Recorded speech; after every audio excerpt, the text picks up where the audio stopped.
한 가지 알려드리겠습니다. 오늘 한 7시 30분, 아침 7시 30분에 우리 성탄절을 준비해서 포인세티아 꽃, 우리 그 성탄절에 장식하는 빨간 꽃을 그 장식하러 옵니다. 그래서 새벽 기도 마치시고 기도 시간을 여러분 좀 조정하셔서 7시 반 되면 오시니까 오늘 어쩔 수 없이 고전까지 개인 기도하시고, 더 기도하실 분들은 뭐 1층에 또 우리 주일학교 방이 있으니까 그쪽에 가셔서 계속 기도하셔도 됩니다. 한 7시 반 정도까지 오늘 개인 기도하시는 것을 알려드립니다. 예, 자, 이사야 55장입니다.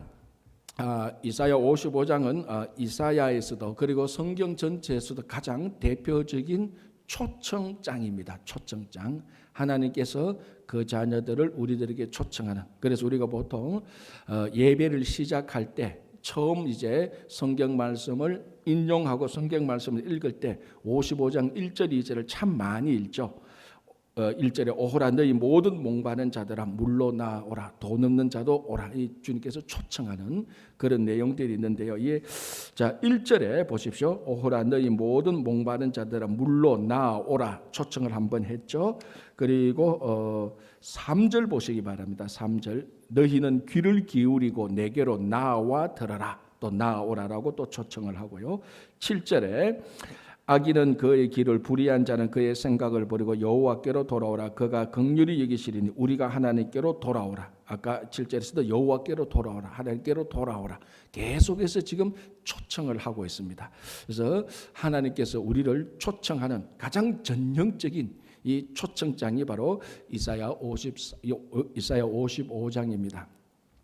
여러분, 우리 그 주변에 우리 주일학교 자녀들, 특별히 미국 학생들은 이 생일을 굉장히 중요하게 여깁니다. 뭐 전 세계 공통이지만 제가 개인적으로 생각에는 미국만큼 이렇게 생일 잔치를 귀하게 해주는 나라들도 그렇게 많지 않을 것 같아요.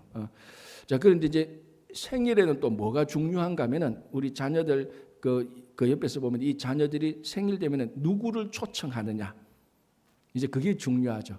특별히 학교에서 인기 있는 학생들 생일이면은 그 생일에 누가 초청받았다 안 받았다, 이제 거기에 따라서 자기들끼리 또 뭐 패가 갈리고 이렇게 하고, 초청하는 사람은 내가 초청하는데 내가 누구를 초청하지라고 이제 명단을 작성할 때 자기에게 친한 사람을 초청하죠. 그런데 누구를 초청했는데 그 사람이 안 왔다.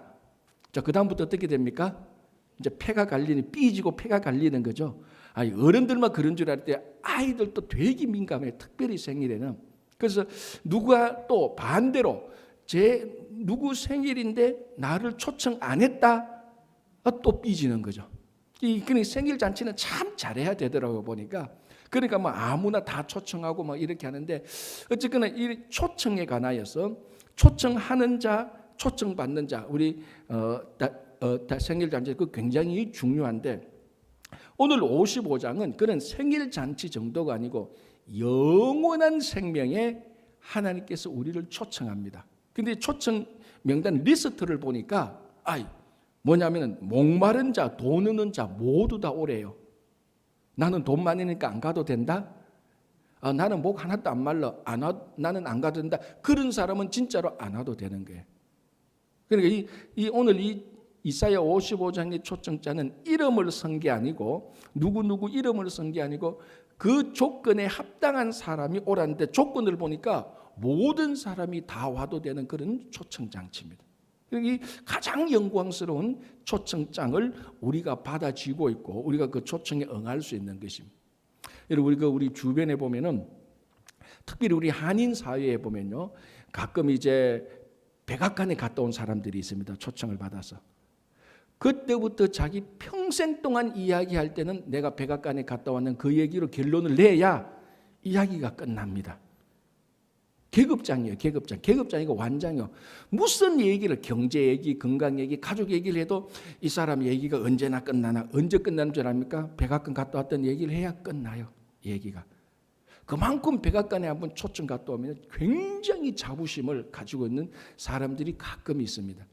자, 오늘 이 55장은, 이사야 55장은 백악관 정도가 아니고 영원한 생명을 주시는 하나님 나라 잔치에 우리를 초청했는데, 그 초청을 보니까 목마른 자들, 그리고 뭡니까? 돈 없는 자들 누구든지 오라는 것입니다. 그 가만히 보니까 내가 해당되는 거예요. 그럼 하나님 나라의 초청을 받았던 우리입니다. 그러니까 뭐 백악관 청와대 초청은 우리끼리 얘기인데 다 무시해도 괜찮아요, 진짜. 뭐 갔다 왔던 사람들한테는 좀 상처가 될지 모르겠지만은 여러분 하나님 나라의 잔치에 초청받은 우리인데, 그리고 그 초청받은 삶을 지금 우리가 살고 있는데 가장 큰 위대한 잔치, 영원한 생명의 잔치에 우리가 초청받았고 그 삶이 하늘나라에서도 이루어지지만 그 삶의 모습, 그 잔치의 모습들이 지금 우리가 구원받은 그리스도 안에서 살고 있는 우리들의 삶입니다. 그렇죠? 자, 이게 대전제고요. 자, 이제 좀 더 구체적으로 한번 보겠습니다. 어떤 사람을 초청했다고요? 목마른 자들, 그러니까 배고픈 자들. 예수님의 산상수훈의 표현에 의하면 심령이 가난한 자들입니다. 자, 여러분 잔치에 가면은 일단 먹을 게 풍성합니다. 그죠? 먹을 게 없는 잔치는 없습니다. 모든 전 세계 국가가 잔치를 했다면 먹을 게 있습니다. 그런데 내가 방금 배부르게 먹었는데 그 잔치에 가본들 아무리 이 세상에 진귀한 왕이 먹는 음식을 내놓았다 할지라도 배부른 사람에게는 하나도 음식 안 보입니다. 그러니까 그 잔치에 음식을 잘 먹으려면 어떻게 합니까? 배가 고픈 상태에서 가야 돼요. 그래서 가끔 그러잖아요. 농담으로. 야, 네 생일 잔치 있는 줄 알고 그 저녁 때 생일 잔치면 내가 오늘 아침부터 굶었어. 그것도 실패해. 너무 배고프면 못 먹어요. 또 적당히 배고플 때, 그때 잔치에 들어가면은 그 음식을 다 즐길 수가 있습니다. 오늘 주님께서 목마른 자들을 초청합니다. 잔치에. 배부른 자들, 목이 안 마른 자들은 그 잔치에 가본들 음식이 이러니 저러니 진열이 잘 됐니, 왜 이 음식은 빠졌니, 이 음식이 왜 여기 있어야 되나, 저 음식이 있어야 되나, 이건 냄새가 이상하네. 배부른 자들은 전부 다 그렇게 해서 잔치 다 깨입니다. 그러나 목마른 자들, 배고픈 자들은 가도 음식만 봐도 배가 부릅니다. 우리 똑같잖아요. 우리가 예수님께서 그래서 심령이 가난한 자는 복이 있다. 8복 가운데 첫 번째 복이 심령이 가난한 자입니다. 우리 옛날에 그런 경험 많이 했지 않습니까? 정말로 어렵고 힘들 때에 시편 말씀을 읽기만 읽어도 눈물이 흘렀고 은혜를 받았습니다. 뭐 설교자가 설교 안 해도 괜찮아요. 그냥 시편 말씀에 여호와는 나의 목자시니 그 말만 들어도 설교도 안 했는데 본문만 읽어도 눈물이 쭉 흘러내리는 거예요. 왜? 심령이 그만큼 가난하고 하나님 말씀에 대한 그만큼 갈증이 있기 때문에 그때 그 말씀의 잔치를 누리는 것이죠. 그런데 심령이 가난하지 않고 전혀 말씀에 대한 관심 없는데 세계 최고의 명설교자 예수님이 설교해도 그 사람은 안 돼요. 바울이 설교해도 안 되는 겁니다. 그래서 우리가 가끔 설교학, 신학교 설교학 시간에 그냥 성공적인 설교를 가르칩니다. 다 신학교니까 물론 거기에 초점은 설교자에게 초점을 주죠. 설교자가 설교를 할 때는 이렇게 저렇게 해야 되고 본문을 주석해야 되고 기도를 해야 되고 설교자에 대해서 굉장히 많이 강조합니다. 그 성경적인 설교를 통해서. 그러나 결국 성경적인 설교는 누구에 의해서 판결납니까? 그 말씀을 듣는 청중들에 의해서 결판이 나는 겁니다. 방금 이거하고 똑같습니다. 아무리 잔치를 많이 풍성하게 해놔도 그 잔치에 온 사람들이 잔치를 즐기면 성공이고 즐기지 않으면 실패입니다.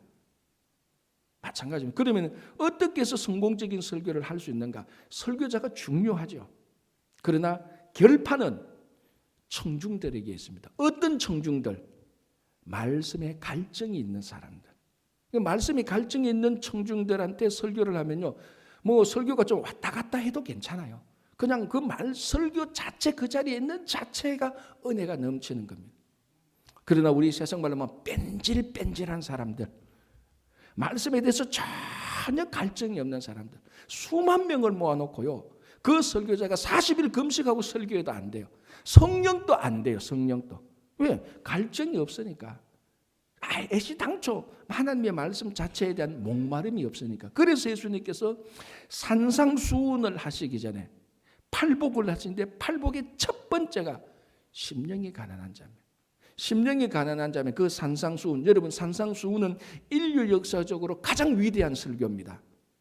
인류 역사적으로 가장 위대한 설교 하나를 뽑으라 그러면 산상수훈입니다. 마태복음 5장, 6장, 7장.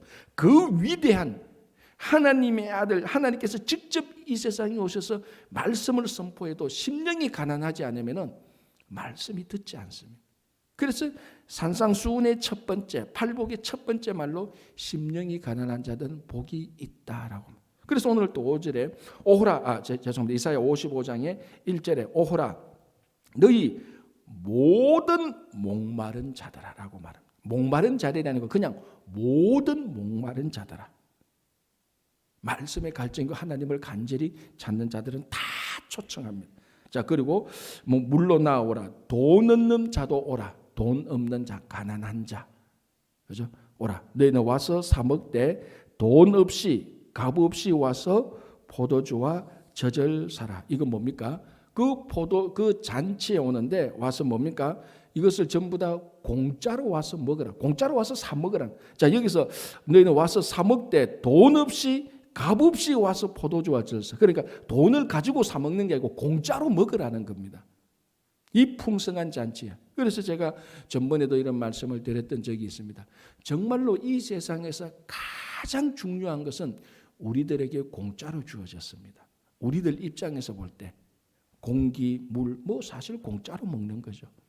그리고 오늘 이 55장을 보면은 영원한 생명을 하나님께서 우리들에게 거저 준 것입니다. 이게 복음이고 이걸 다른 말로 하면은 하나님의 은혜인데 세상 말로 하면은 공짜라는 겁니다. 그런데 이 풍성한 잔치를 지금 열어서 주인이 초청해서 모든 목마른 자들, 그 돈 없는 자들 와서 다 풍성하게 먹겠습니다. 그런데 손님의 입장으로서는 다 공짜죠. 그러나 이 잔치를 베푸는 주인의 입장으로서는 공짜로 잔치를 베풉니까? 아니죠. 자기 비용을 많이 지불한 것입니다. 그래서 우리가 구원 얻는 것은 예수를 믿음으로 공짜로 구원을 거저 구원을 얻습니다. 우리가 뭐 자격이 있어서 우리가 많은 수고를 해서 예뻐 가지고 공부를 많이 해서 뭐 그런 게 아니고 공짜로 예수 그리스도를 믿음으로 말미암아 거저 얻는 겁니다. 거저. 그러나 늘 말씀드렸다시피 이 복음을 거저 주는 하나님의 입장으로서는 이 잔치를 여는 주인의 입장처럼 엄청난 비용을 지불해야 되는 거죠. 그래서 하나님께서는 가장 비싼 비용, 예수 그리스도를 지불한 겁니다. 우리가 공짜로 구원을 얻기 위하여서.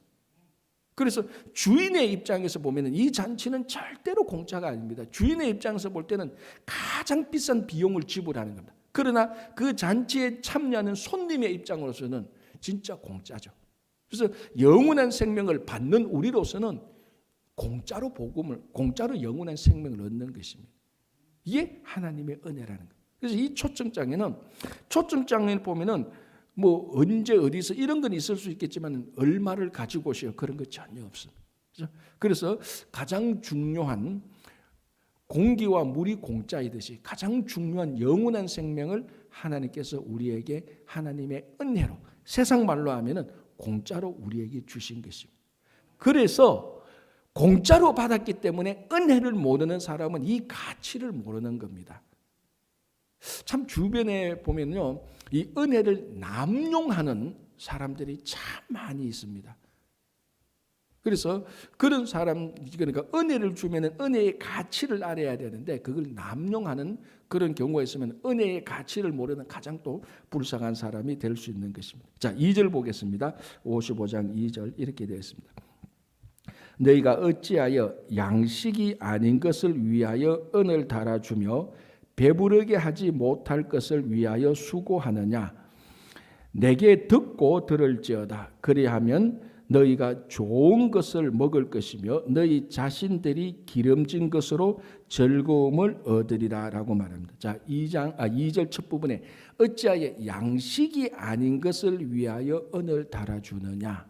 먹지 못할 음식을 위하여서 돈을 지불하느냐. 이거하고 똑같습니다. 이 잔치에는 가장 풍성하고 기름진 것, 가장 정말 최고급의 음식을 공짜로 먹을 수 있는데 이 귀한 양식을 위해서 공짜로 먹는 것 대신에 양식이 아닌 것을 위하여서 은을 지불하고 많은 돈을 지불하고 그 양식을 먹는 이런 어리석은 사람을 말하고 있습니다. 무슨 말인가 하면 우리가 예수 그리스도를 믿어서 영원한 생명, 영원한 우리가 구원에 들어가는 것은 그냥 믿기만 하면 되는 거다. 뭔가 우리가 페이하거나 뭔가 일을 하거나 뭔가 수고를 하지 않습니다. 그냥 그저 믿기만 하면 그저 주는 겁니다. 그저 주는 거. 그런데 영원한 생명이 아닌 것을 위하여서 은을 달아주고, 쉽게 말하면 우리 이사야 선지자의 그 시대로 우리가 들어가서 말하자면 우상을 섬기는, 우상을 섬길 때 우상 앞에 각종 귀한 것들을 다 가지고 와서 우상에게 주는, 그런데 우상이 자기들에게 주는 거 보면 먹지도 못할, 구원도 아니고 하나님 구원도 아니고 보호하고 지키는 것도 아닌 그런 것들을 위하여서 양식을 달아주는 그런 양식을 위해서 은을 달아주는 사람들을 보고 어리석은 사람들을 말하면서 너희들은 이 잔치에 참여해서 영원한 양식을 공짜로 먹으라라고 초청을 하는 겁니다. 이 초청은 정말로 인류 역사 속으로 가장 위대한 초청이 되는 겁니다. 영원한 생명에 그냥 공짜로 초청을 하는 겁니다. 그런데 어리석은 사람은 양식이 아닌 우상 앞에 가서 자기 것을 다 갖다 바치고 영원한 생명도 얻지 못하는 그런 일들을 말하는 거예요. 아마 이사야 선지자가 있었을 때 아시아 왕 때에 그 우상 섬기라는 그런 형태, 그런 작태를 보고 아마 이런 말을 했을 가능성이 굉장히 많습니다. 자, 3절 볼까요?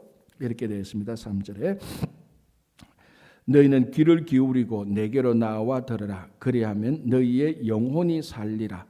내가 너희를 위하여 영원한 언약을 맺으리니 곧 다윗에게 허락한 확실한 은혜니라. 자, 여기서 하나님께서 이사야 선지자를 통하여서 다윗과 언약을 맺겠다라고 말합니다. 자, 여기 어떤 하나의 모순이 있죠. 무슨 모순이 있습니까? 하나님이 이사야 선지자 때 하나님이 다윗과 언약을 맺겠다라고 말합니다. 이 말이 됩니까? 안 됩니까? 왜 안 되죠? 그렇죠.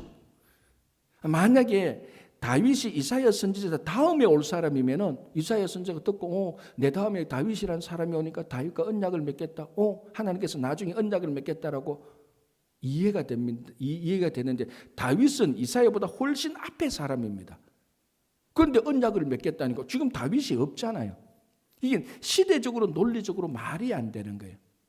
그래서 여기서 말하는 것은 다윗과 언약을 맺겠다는 것은 다윗과의 언약을 한 번 더 우리 말하면 재계약하겠다, 컨펌하겠다는 그런 의미입니다. 그래서 3절에 보십시오. 다윗에게 허락한 확실한 은혜니라고 말합니다. 그러니까 잘 보면은 이제 문제가 없다는 걸 알 수 있습니다. 첫 번째 3절에 내가 너희를 위하여 영원한 언약을 맺겠네. 이게 다윗 언약이냐? 그런데 곧 다윗에게 허락한 확실한 은혜니라. 그러니까 이게 뭔가 하면은 쉬운 말로 말하자면 그 전에 다윗과 맺었던 언약을 너희들과 한 번 더 맺겠다. 한 번 더 컨펌하겠다. 재계약하겠다. 더 쉽게 말하면 다윗에게 허락한 그 은혜의 언약을 너희들에게도 허락하겠다는 그 말하고 똑같습니다. 자, 요거 하나고요. 또 하나는 왜 다윗과의 언약이죠? 아브라함과의 하나님께서 하나님이 노아와도 언약을 맺었고 아브라함과도 언약을 맺었고 모세와도 언약을 맺었는데 왜 이사야 때는 다윗과의 언약을 말하죠? 그렇죠. 다윗을 통하여서 하나님께서 구체적으로 메시아가 날 것을 얘기했습니다. 물론 이 다윗의 언약은 노아, 아브라함, 모세 쭉 통하여서 다윗의 언약으로 이어지지만 다윗 각 언약마다 특징이 있습니다. 그죠? 아브라함과 맺었던 언약은 무슨 말입니까? 그 정말로 아브라함과 맺었던 언약은 하나님께서 아브라함을 만국의 아버지로 삼아서 아브라함을 통해서 그 한 나라가 이루어지는, 그래서 큰 국가가 이루어지는 그것을 하나님께서 허락하셨는데 다윗에게 허락한 언약의 특징은 이 다윗을 통하여서 메시아가 날 것을 약속을 했습니다. 그래서 메시아가 올 것이라는 약속을 한 다윗의 언약을 확인하는 것은 여기서 왜입니까? 우리들이 영원한 생명을 그저 얻을 것이라고 앞에서 얘기했습니다. 영원한 생명을 그저 얻는 방법은 메시아를 통해서 그 영원한 생명을 얻는 것입니다. 그래서 다윗의 언약이 우리들에게 한 번 더 컨펌을 하는 겁니다. 그리고 우리 다윗의 언약이 이루어질 때에 메시아의 그 예수 그리스도 메시아를 우리가 믿음으로 받아들이게 되고 영원한 잔치에 우리가 참여하게 되어서 영원한 생명을 얻게 되는 것이죠. 그래서 여기서도 굳이 다윗의 언약을 이 이사야 선지자가 말씀하는 것입니다. 그래서 다윗의 언약을 통해서는 예수 그리스도, 그 다윗의 언약은 예수 그리스도에게 완성되고 우리가 예수 그리스도 안에서 성경이 말했던 그 모든 언약들을 우리가 누리고 있는 것입니다. 아브라함과 모세와 다윗과 했던 언약, 그 모든 것을 예수 그리스도 안에 우리들에게 하나님께서 약속을 다 해놓은 것입니다. 그렇죠?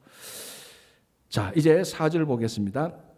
보라, 내가 그를 만민에게 정인으로 세웠고 만민의 인도자와 명령자로 삼았나니. 자, 여기서 보라, 그를이라고 말 때 그를은 다윗이겠죠, 그죠? 내가 보라, 내가 다윗을 만민에게 정인으로 세웠다. 만민 모든 열방에게. 그래서 우리가 사무엘서를 보면은 다윗을 통하여서 하나님의 영광이, 하나님의 이름이 많이 드러나는 겁니다. 다윗을 통하여서 많은 사람들이 하나님을 알게 되고, 그래서 사람들이, 이방 사람들이 다윗을 통하여서 하나님을 알게 되는, 다윗의 삶 자체가, 다윗의 사역 자체가 하나님의 증인이 되는 그런 사역을 하는 것입니다. 자, 이것이 우리가 신약에 오면은 사도행전은 뭡니까? 예수님의 제자들, 사도들, 초대교회 성도들이 전부 다 예수 그리스도의 증인이 되는 것을 보여주고 있습니다.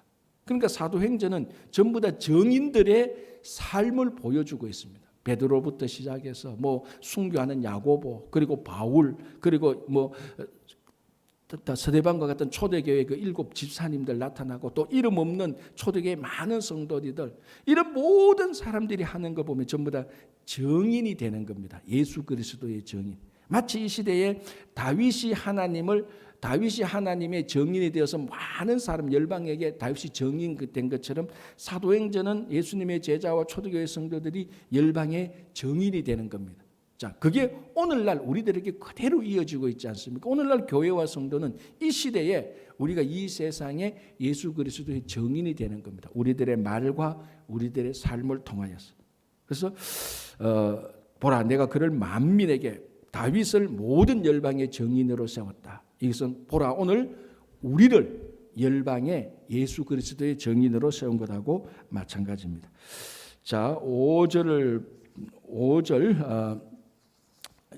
6절 이렇게 되어 있습니다. 제가 한번 볼게요. 5절 6절, 아니 특별히 6절을 보겠습니다. 6절을 보겠습니다. 6절 이렇게 되어 있습니다. 너희는 여호와를 만날 만한 때에 찾으라. 가까이 계실 때에 그를 부르라. 자, 이것도 가장 전형적인 우리를 초청하는 그런 말씀이 됩니다. 너희는 여호와를 만날 만한 때에 찾으라. 가까이 계실 때에 그를 부르라. 이건 언제입니까? 언제 여호와를 만날 때고 여호와를 가까이 계실 때입니까? 언제입니까? 지금이죠. 모든 사람에게 지금입니다. 과거도 아니고 미래도 아니고 지금 바로 오늘 이 시간에, 바로 이 시간에 우리는 언제나 하나님을 만날 만한 때고 하나님을 찾을 때라고 얘기하는 것입니다. 자, 7절. 그래서 하나님께서는 언제든지 누구든지 언제든지 하나님에게로 오실 길을 마련해 놓았습니다. 그래서 무슨 말인가? 지금은 여호와를 만날 만한 때니까 모든 사람이 처해 있는 그 시간은 항상 지금이죠. 여러분들이 1시간 뒤에 있어도 그때는 여러분들에게는 지금이 6시 한 40분인데 1시간 뒤면 7시 40분입니다. 시계가 가리키는 시간은 7시 40분이지만 우리 각자에게는 그 시간은 시계의 시간이 아니고 내 시간으로 보면 지금입니다. 지금은 무슨 때? 여호와를 찾을 만한 때입니다. 그래서 언제든지 우리는 하나님에게로 나아갈 수 있는 시간의 문을 하나님께서 열어놓으신 겁니다. 이 굉장히 중요한 거죠. 시간의 문을 언제든지 지금이라는 시간의 문을 하나님께서 우리들에게 열어놓고, 누구에게? 모든 사람에게, 하나님을 찾고자 하는 모든 사람에게 복음의 시간의 문을 항상 열어놨습니다. 그러니 나중에 하나님 앞에 가가지고 내가 뭐 그때는 이래서 저때는 이래가지고 시간의 핑계를 댈 수가 없습니다. 하나님은 우리가 태어나는 순간에서부터 죽는 순간까지 복음의 시간의 문을 언제나 열어놨습니다. 나는 아닌데요. 아니요. 모든 사람에게 열어놨습니다. 그래서 나중에 하나님 앞에 가서 시간이 뭐 기회가 있었니 없었니 그런 핑계를 댈 수가 없습니다. 자, 7절. 악인은 그의 길을, 불의한 자는 그의 생각을 버리고 여호와께로 돌아오라. 그리하면 그가 긍휼히 여기시리라. 우리 하나님께로 돌아오라. 그가 너그럽게 용서하시라. 자, 이것도 전형적인 초청이죠. 돌아오라, 돌아오라 두 번인데 이게 가장 전형적인 회개의 모습입니다. 여러분, 회개는 감정과 행동이 같이 결합되는 겁니다. 감정은 뭡니까? 내가 잘못했구나. 우리 쉽게 말하면 잘못을 느끼는 반성하는 감정, 깨우침이죠. 그러나 회개는 보통은 사람들이 회개는 요까지라고 보는데 요거는 그냥 회개가 일어날 수 있는 시초입니다. 회개의 완성은 어디서 이루어집니까? 행동에서 이루어지는 겁니다. 내가 잘못했구나. 요게 회개를 일으킬 수 있는 시동이 걸리는 겁니다. 자, 차가 움직이기 위해서는 시동만 건다고 해서 차가 움직입니까? 아니죠. 차 바퀴가 돌아가야 움직이는 겁니다. 그게 차가 움직이는 거죠. 그러니까 우리가 회개라는 것은 내가 잘못했구나라고 감정을 느끼는 것, 차가 시동 걸리는 상태하고 똑같습니다. 그러면 잘못했구나라는 것을 안 하고 올바른 길로 행동하는 것, 그게 차 바퀴가 돌아가서 차가 움직이는 거라고 똑같습니다. 그러니까 회개는 감정과 행동이 같이 결합되는 것, 차가 시동이 걸려서 차 바퀴가 돌아가는 거라고 똑같습니다. 그게 전형적인 모습이 7절이죠. 너희는 불의한 자를 길 생각을 버리고 여호와께로 돌아오는 것, 액션이 일어나는 것, 이게 바로 회개입니다. 그래서 우리가 늘 회개해야 되는데 늘 회개하는 사람의 삶의 특징은 늘 변화의 삶이 이루어진다는 것입니다. 그냥 뭐 옷만 살짝 바꾸는 것이 아니고 실제적인 행동이 바뀌는 것입니다. 그래서 이렇게 말해도 틀린 게 아닙니다. 저 사람은 저 나쁜 행동을 한 번도 바꾸지 않네. 다른 말로 하면 한 번도 그 일에 대해서 진정한 회개가 일어나지 않은 것입니다. 회개는 왜냐하면 차 바퀴가 돌아가서 움직여야 되니까.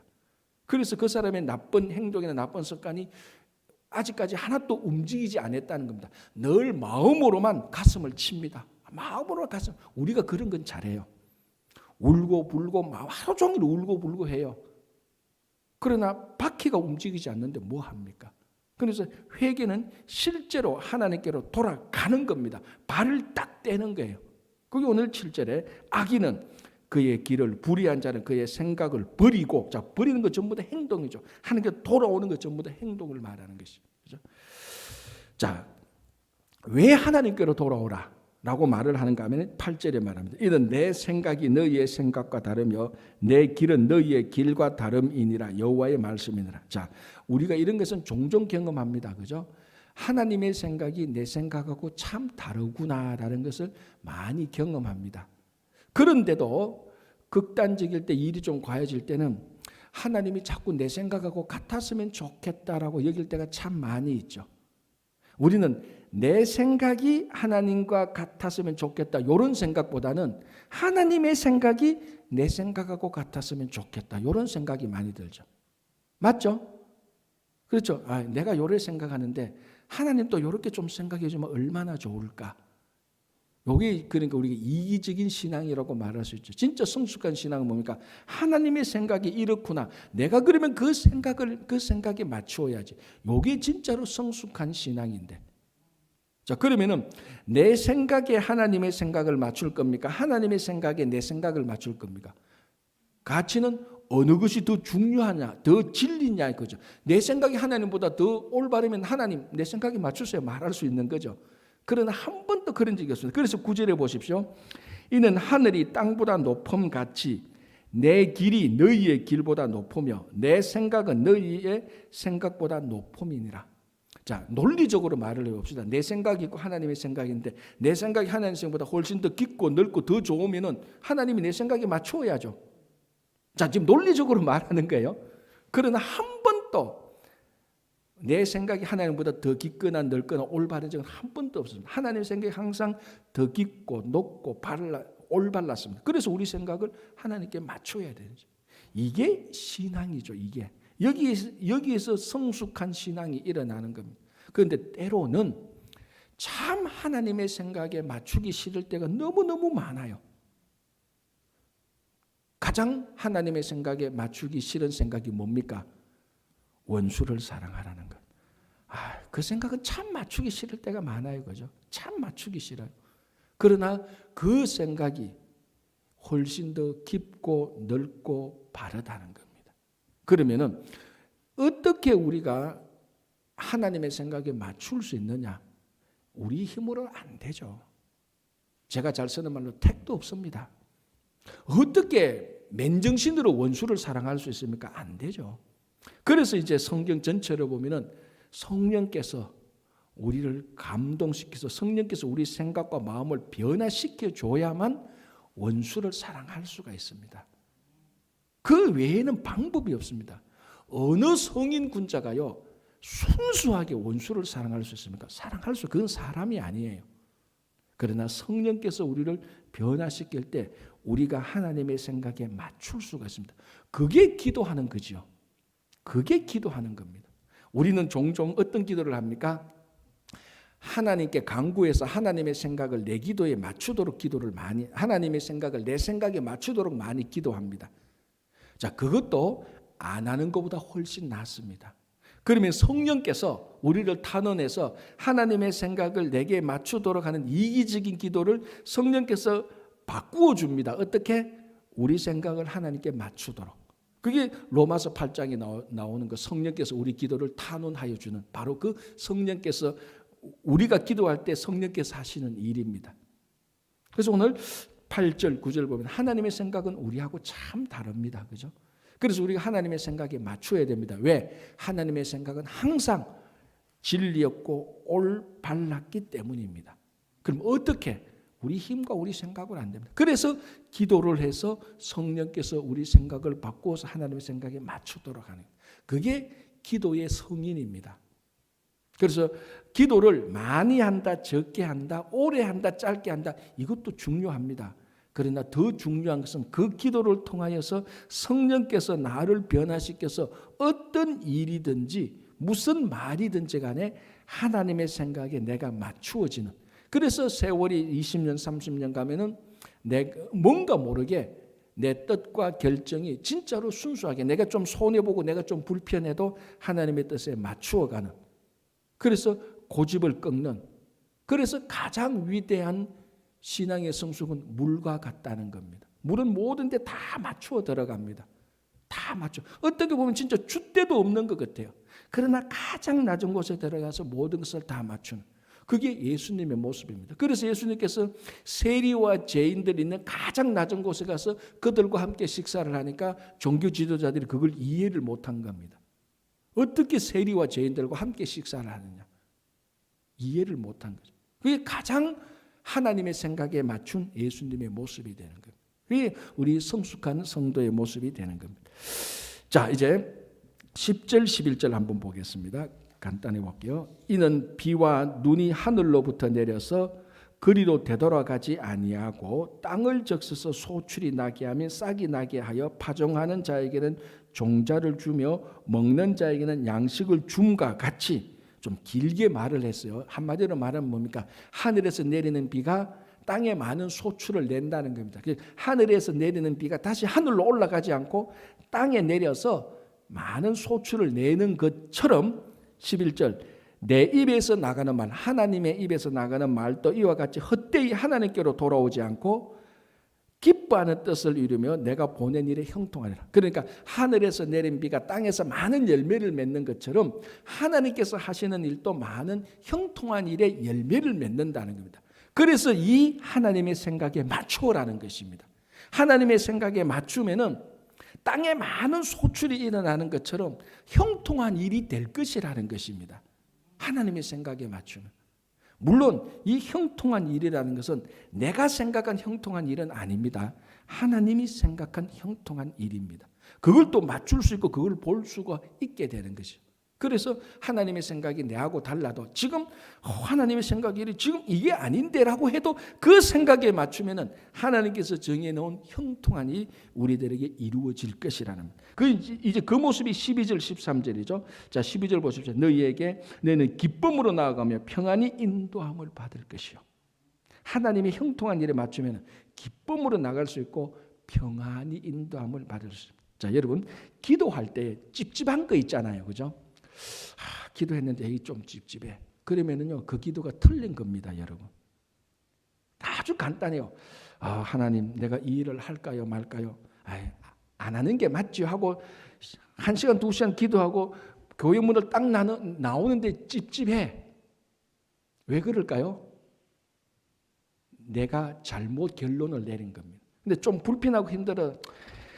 그래 하나님의 뜻대로 하지 하고 문 열고 나가면 좀 속이 시원해. 그건 제대로 한 기도입니다. 왜? 마음에 여기 보십시오. 평안과 기쁨이 없어요. 어떨 때는 기도를 해도. 왜? 내 요거 약간 손해보고 약간 불편한 것 때문에. 그러나 손해보고 약간 불편하고 힘든 것을 덥석 물어버립니다. 이게 하나님의 뜻이라면. 그러나 그때부터 마음의 평화와 기쁨이 일어나는 거예요. 더 쉽게 말하자면 해야 될 일을 안 하고 있으면 마음이 찝찝해요. 근데 해야 될 일을 해버리면 마음이 편해요. 늘 우리가 느끼는 거잖아요. 그거 똑같습니다. 하나님의 뜻이 무엇인가는 의외로 우리는 많이 알아요.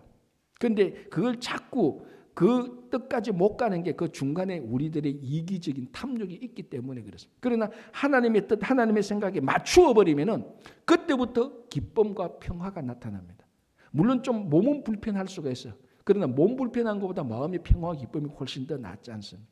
지금 그것을 말하고 있어요. 그래서 하나님의 일에 형통하게 될 것이다 라고 약속을 하고 있는 것입니다. 자, 오늘도 여러분들이 기도하고 지금까지 기도했는데 우리의 기도의 목적은요, 늘 우리 생각보다 더 깊은 하나님의 생각에 맞추는 것이 기도의 목표입니다. 하나님을 끌어내려 가지고 내 생각에 맞추는 게 기도가 아니고, 그래서 우리는 오늘 또 기도하고 우리가 말씀을 따라서 순종하고, 그래서 우리 모두를 통하여서 하나님의 형통한 일이 일어나기를 간절히 바랍니다. 기도하겠습니다. 주님 감사합니다. 오늘 또 하루를 시작합니다. 오늘 또 이곳에 나와서 짧은 시간이든 긴 시간이든 하나님께 기도합니다. 주님, 주님의 생각이 무엇인지, 주님의 뜻이 무엇인지 알고 그 뜻에 맞출 수 있도록 도와주시옵소서. 성령께서 함께하여 주셔서 우리가 무슨 일이든지 어떤 일이든지 주님의 뜻에 맞추어서 주님의 형통한 일이 이루어질 수 있도록 간절히 바라옵고 기도합니다. 주님, 우리 가운데 어렵고 힘든 많은 성도들 있습니다. 기도할 때마다 하나님께서 가장 선하고 아름다운 길로 인도해 주시고 우리 김영만 장로님 주님께서 또 치유해 주시고 또 공천 과정을 통해서 귀한 일꾼들이 선출될 수 있도록 도와주시옵소서. 오늘 또 우리 기도를 들어주시는 우리 주 예수 그리스도의 이름으로 기도하옵나이다. 아멘.